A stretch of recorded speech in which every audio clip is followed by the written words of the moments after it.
Number one है।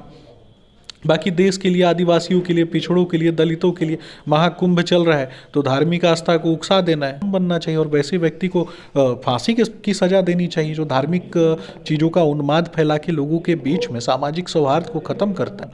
तो संयम के साथ सोचना चाहिए और संयम के साथ डिसीजन लेना चाहिए और आने वाली पीढ़ियों के लिए नज़ीर पेश करनी चाहिए। एक देवेंद्र फडणवीस का बयान आया, हम जरा सा सुनवा दें अश्वनी उपाध्याय को कि अश्वनी उपाध्याय ने देश में किस तरीके के कानून की मांग की है।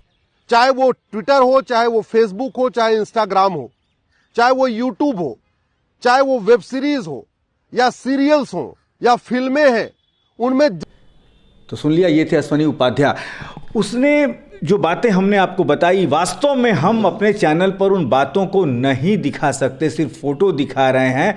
इससे नीचता गिरा हुआ काम और ये शब्द जो उसने किया है, उस भारतीय संस्कृति की तो धज्जियां उड़ा दी है। देखिए, बहुत किसके कहने पे ये सब हो रहा है? यूट्यूब ने कल जब सरकार ने हस्तक्षेप किया कहीं, तब उसके कंटेंट को यूट्यूब से हटाया गया। आखिर किसके सिखाने पे? मनोज जी, बहुत ज़्यादा क्रोधित हो के बोलने से जो विषय है, विषय की गंभीरता बढ़ नहीं जाती और ना ही घट जाती है।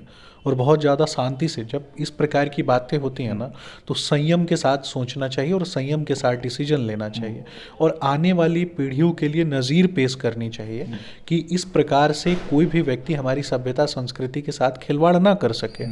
प्रशासन कार्य कर रहा है, भारतीय जनता पार्टी का मैं प्रवक्ता हूँ, तो मैं बयान दे रहा हूँ। आदरणीय देवेंद्र फडणवीस जी महाराष्ट्र के मुख्यमंत्री हैं, उन्होंने इस पे आगे बढ़ के इस विषय को उठाया, तो उस विषय को उठाने वाले तो भाजपा ही है ना।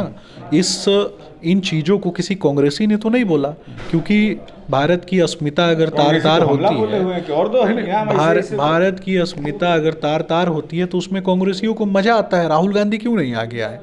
प्रियंका गांधी क्यों नहीं आगे आई? और सोनिया गांधी क्यों नहीं आगे आई? क्योंकि ये लोग लगातार, ये पूरा कुनबा है, ये भारत की अस्मिता को, भारत के मूल तत्वों को, मातृ प्रधान समाज को समाप्त कर देना चाहते हैं। इनके लिए सिर्फ इटालियन मातृ प्रधान समाज जो है वही नंबर वन है। बाकी देश के लिए, आदिवासियों के लिए, पिछड़ों के लिए, दलितों के लिए महाकुंभ चल रहा है, तो धार्मिक आस्था को उकसा देना है, इसीलिए तो ये लोग कर रहे हैं। सुमित जी, अंतिम एक सवाल लेंगे। क्या आप मानते हैं कि सोशल मीडिया पे भारत में जितनी छूट है, जो भी लोग अपने बोलने की आज़ादी लेकर तुरंत न्यूज़ चैनल बना लेते हैं, बहुत सी बातें होने लगती हैं, इस पर थोड़े से अब कुछ कानून आने चाहिए? देखिए, निश्चित रूप से मुझे लगता है ना कि लोगों को भी, और ख़ास करके शिक्षा से आगे बढ़कर गुणवत्तापूर्ण शिक्षा होनी चाहिए। गुणवत्तापूर्ण शिक्षा का मतलब होता है सांसारिक, व्यवहारिक और नैसर्गिक ज्ञान।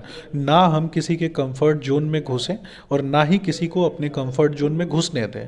तो ये सारी चीज़ें जो हैं वो सामाजिक मान्यताओं पर भी लागू होती हैं।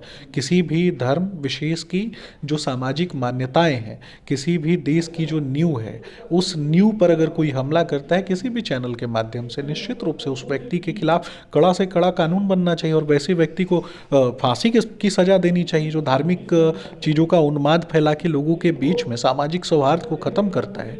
ऐसे लोगों को तो फांसी मिलनी चाहिए।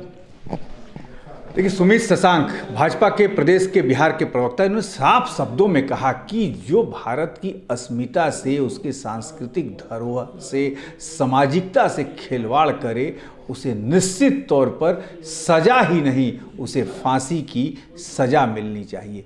देखना अब ये होगा कि महाराष्ट्र से लेके आसाम तक जो भूचाल मचा है, उस एपिसोड को लेकर इलाहाबादिया के कब तक जेल के सलाखों के पीछे रहेगा। मनोज चतुर्वेदी, पटना।